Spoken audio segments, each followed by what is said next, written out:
കാണുന്നവർക്ക് തോന്നും ഉദയവർമ്മ എത്ര ഭാഗ്യവാൻ.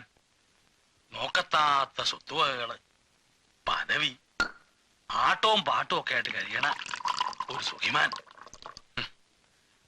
പക്ഷേ സത്യം എവിടെ കിടക്കണു? ഈ തീവണ്ടിയുടെ കഥ പറഞ്ഞ മാതിരിയാ. ആഹ്ലാദത്തിമർപ്പോടെ ഓടണു, ചൂളം വിളിക്കണു ഒക്കെ ഉണ്ട്. പക്ഷേ ഉള്ളിലങ്ങനെ കത്തി നീറുക.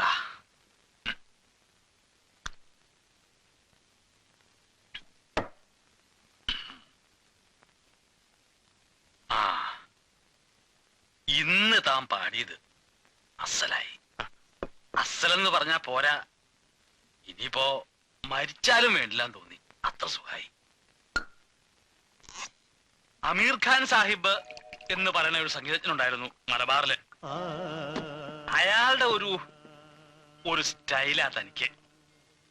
പണ്ട് വല്യമ്മാമ്മയുടെ കാലത്ത് ഇവിടെ വന്ന് ധാരാളം പാടിയിട്ടുണ്ട്. എന്റെ ഉറക്കറയില് ഒന്നിച്ചുറങ്ങിയിട്ടുണ്ട് ഞങ്ങള്. ഇപ്പോ മരിച്ചു പോയിട്ടുണ്ടാവും. മരിച്ചു. ഓ,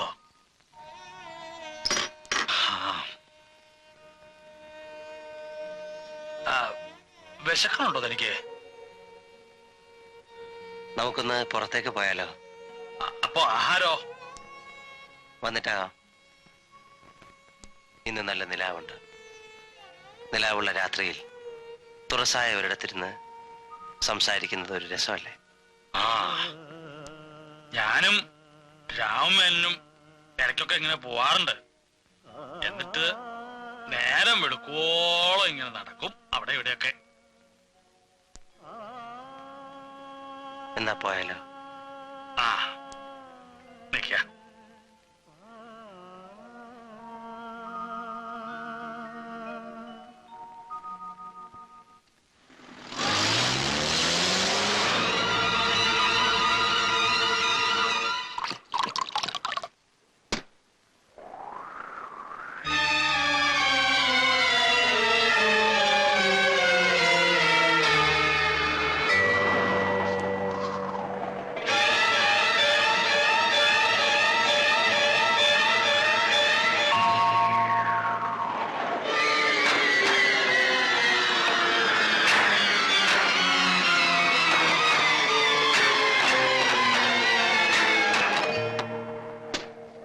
ബന്ധം, അങ്ങനെ ഒരു ബന്ധമുണ്ടെന്ന് തോന്നുന്നുണ്ടോ തനിക്ക്? ബന്ധം ഹൃദയത്തിലാടൂ. സ്വന്തം ചോരാന്നൊക്കെ പറയുന്നത് ശത്രുവാണ്. എനിക്കാരെയും വിശ്വാസമില്ല. എന്നെയും തന്നെ എനിക്ക് വിശ്വാസം. താൻ നല്ലവനാ, ഹൃദയമുള്ളവനാ. തനിക്കറിയോ, എന്റെ രാധ, അവളാ എന്റെ ഏറ്റവും വലിയ സ്വത്ത്. എന്റെ ഉണ്ണി പോയ കുറവ് തീർത്തത് അവളാ. അവൾ എന്റെ മോളാടൂ, സ്വന്തം മോള്. താൻ നടുങ്ങിയോ? അടച്ചുതലിക്കാരിയിൽ തമ്പുരാന് പറ്റിയ ഒരു അബദ്ധമായിരിക്കും എന്ന് വിചാരിച്ചു അല്ലേ? അല്ല, അവൾ എന്റെ മോളല്ലായിരിക്കാം, എന്റെ രക്തത്തിൽ പിറന്നതല്ലായിരിക്കാം. പക്ഷെ അവൾ എന്റെ മനസ്സിൽ പിറന്നതാ, എന്റെ മാനസപുത്രി. 1000 പുത്രന്മാരുടെ സ്നേഹം എനിക്ക് തന്നുണ്ട്. എന്റെ കഥ കഴിഞ്ഞാല് അവൾക്കൊരാശ്രയം വേണം. ഒന്നിലും മോഹമില്ലാത്തവളാണ്. പക്ഷേ അവള് തന്നെ വല്ലാണ്ട് മോഹിക്കുന്നുണ്ട്, എനിക്കറിയാം. തമ്പുരാൻ, അങ്ങ് കരുതുന്ന പോലെ ഞാൻ സന്തോഷമേ ഉള്ളൂ എനിക്ക്. താനിപ്പോ എനിക്ക് എന്റെ ഉണ്ണിയെ പോലെയാ.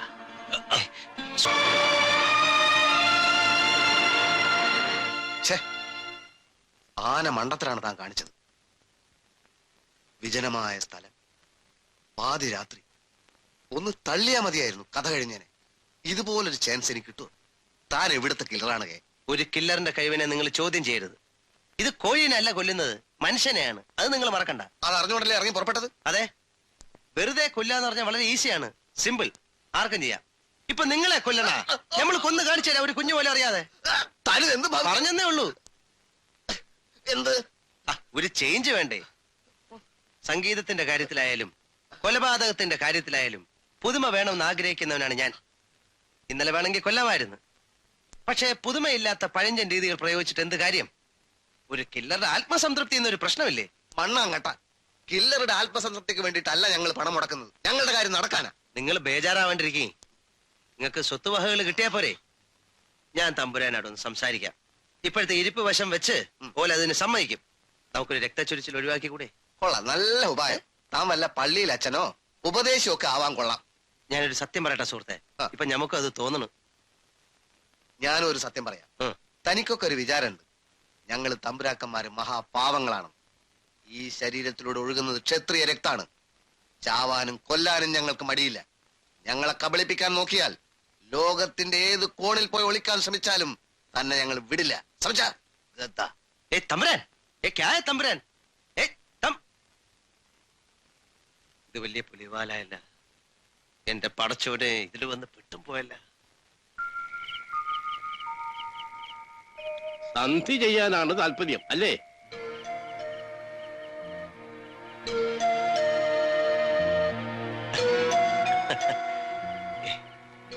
ഞാൻ രവിവർമ്മ തമ്പുരാനോട് ഒരു തമാശ പറഞ്ഞല്ലേ? തമ്പുരാൻ അത് കാര്യമാക്കിയ. ഞാനൊരു പുതിയ പദ്ധതി പ്ലാൻ ചെയ്തുകൊണ്ടിരിക്കുകയാണ്. പടച്ചോന് പോലും പൊടികെട്ടാത്ത ഒരു പ്ലാൻ. എന്താണത്? പറയൂ. ഞാൻ പ്ലാൻ ചെയ്യുന്ന കാര്യങ്ങൾ ആരോടും പറയുന്ന പതിവ് എനിക്കില്ല. നടപ്പിലാക്കി കാണിച്ചു കൊടുക്കുകയാണ് പതിവ്. കൗശലക്കാരനാണെന്ന് പണ്ടേ തോന്നിയിരുന്നു. പക്ഷേ കൗശലം എന്റെ മുന്നിലും കാണിച്ചു തുടങ്ങി അല്ലേ? അത് നന്നല്ല. വലിയ കൗശലങ്ങൾ എനിക്കും അറിയാം. ശിഖണ്ഡിയെ മുൻനിർത്തിയാണ് അർജുനൻ ഭീഷ്മ പിതാമഹനെ വധിച്ചത്. ആ കഥ അറിയുവോ? കേട്ടിട്ടുണ്ട്. അതെപ്പോഴും ഓർമ്മ വേണം. യുദ്ധം ചെയ്തിട്ടുള്ളവനാണ് ഞാൻ. തന്ത്രങ്ങളും അറിയാം. അതുകൊണ്ട് ശിഖണ്ഡി ആകരുത്. ഇത് കലിയുഗമാണ്. ഞാൻ പറഞ്ഞതിന്റെ അർത്ഥം മനസ്സിലായോ? ഇല്ല, പൊടികിട്ടിയില്ല. സമയമാകുമ്പോൾ തനിയെ മനസ്സിലായിക്കൊള്ളും. ബാലരാമ, ഓ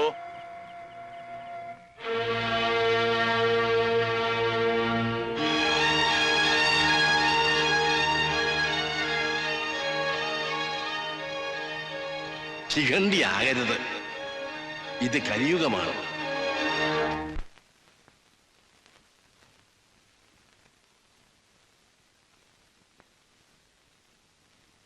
ഇവിടെ വന്നിരിക്കുക. ഞാൻ എത്ര നേരായി തിരയണു. ഇന്ന് അമ്മയെ കാണാനും വന്നില്ലല്ലോ. എന്തേ? ഒന്നുമില്ല. ഇന്നെന്താ ഇങ്ങനെ? എങ്ങനെ? എപ്പോഴും കളിവാക്കുകൾ പറയണ ആള്. രാധ വയ്ക്കുള്ളൂ, ഞാൻ പിന്നെ കാണാം. ശല്യായോ ഞാൻ? ഏയ്, എന്തെങ്കിലും ഇഷ്ടമില്ലായ്മ തോന്നിയ പറയണ കേട്ടോ. വലിയ ആളുകളോട് എങ്ങനെയാ പെരുമാറുക, എന്താ പറയുക എന്നൊന്നും വലിയ നിശ്ചയില്ല. നാളെന്താണെന്ന് പറയൂ. നാളോ? നാളെ അശ്വതി. എന്തിനാ നാളെ? ഭഗവതിക്കൊരു പുഷ്പാഞ്ജലി കഴിക്കാം. ആലോചിച്ച് വിഷമിക്കണ കാര്യം നടക്കണേന്ന് ഞാൻ മനസ്സ് തുറന്ന് പ്രാർത്ഥിക്കുകയും ചെയ്തോളാം.